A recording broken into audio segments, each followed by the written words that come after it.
बिहार में क्या नीतीश कुमार एक बार फिर से सबको चौंकाने जा रहे हैं? क्या नीतीश एक बार फिर से राजद को छोड़ बीजेपी की ओर जा सकते हैं? क्या नीतीश कुमार का रुझान एक बार फिर से हो रहा बीजेपी की ओर? बिहार में नीतीश की पार्टी जदयू और बीजेपी में इस वक्त मची है खलबली। जी हाँ, बिहार के राजनीतिक गलियारे से एक बड़ी खबर निकल कर आ रही है और वो ये कि नीतीश कुमार के पार्टी के दो वरिष्ठ नेता आपस में ही भिड़ गए। लोकसभा चुनाव 2024 की तैयारियों में जुटी जनता दल यूनाइटेड के दो वरिष्ठ नेता में नीतीश कुमार के सामने ही हो गई भिड़ंत।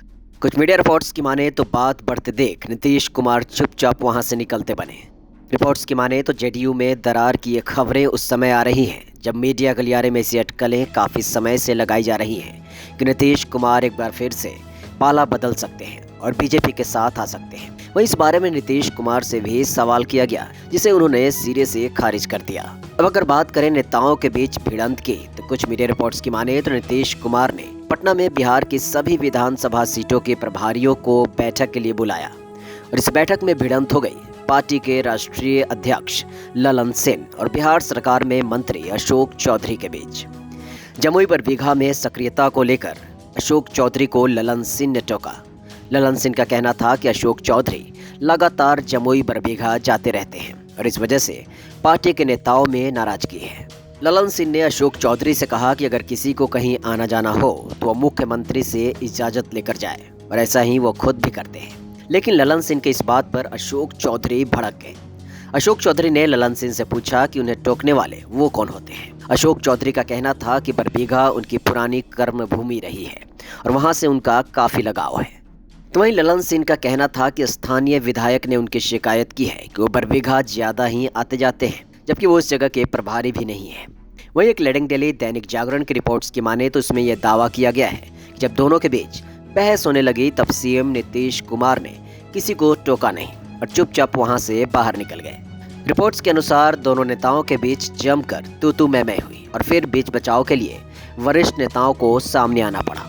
खबरें हैं कि ललन सिंह से नाराज अशोक चौधरी ने कहा कि वो जो कुछ भी करते हैं मुख्यमंत्री से पूछकर करते हैं। उन्होंने कहा, बाकी आप कौन होते हैं मुझसे ये पूछने वाले कि मैं कहाँ जाता हूँ कहाँ नहीं। वहीं आपको बता दें कि अशोक चौधरी और ललन सिंह के बीच तनातनी की खबरें ऐसे समय में सामने आई है जब नीतीश कुमार के एक बार फिर से पाला बदलने की अटकलें मीडिया में तेजी से लगाई जा रही है। वहीं जब इस बारे में नीतीश कुमार से सवाल किया गया और पूछा गया कि क्या आपका लगाव एक बार फिर से एनडीए की तरफ जा रहा है, इस पर सीएम नीतीश कुमार कहते हैं कि लोग जो अटकलें लगाते हैं लगाने दीजिए, हम विपक्षी दलों को एकजुट करने में लगे हैं। वहीं आपको बता दें कि नीतीश कुमार एक बार फिर से बीजेपी में आ सकते हैं। ऐसा ही सवाल बिहार के पूर्व डिप्टी सीएम और अब सांसद सुशील कुमार मोदी से पूछा गया तो उन्होंने कहा कि नीतीश कुमार का अब भाजपा में स्वागत नहीं हो सकता।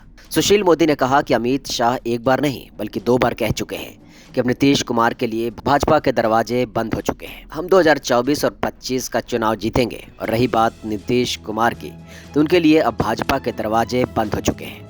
बता दें कि नीतीश कुमार बीजेपी के साथ बिहार में कई बार सरकार बना चुके हैं। राजद के साथ अब दूसरी बार नीतीश ने गठबंधन किया है, लेकिन वहीं नीतीश कुमार के कई बार पाला बदलने के बाद लोग यह अंदाजा भी लगाते रहते हैं कि नीतीश कभी भी पलटी मार सकते हैं। साल 2015 में नीतीश कुमार ने आरजेडी के साथ मिलकर चुनाव लड़ा और फिर उन्होंने आरजेडी को छोड़ फिर से भाजपा के साथ सरकार बना ली। वहीं अगले चुनाव में भाजपा के साथ जीत हासिल करने के बाद वापस आरजेडी के साथ सरकार बना ली और मुख्यमंत्री पद पर काबिज हो गए।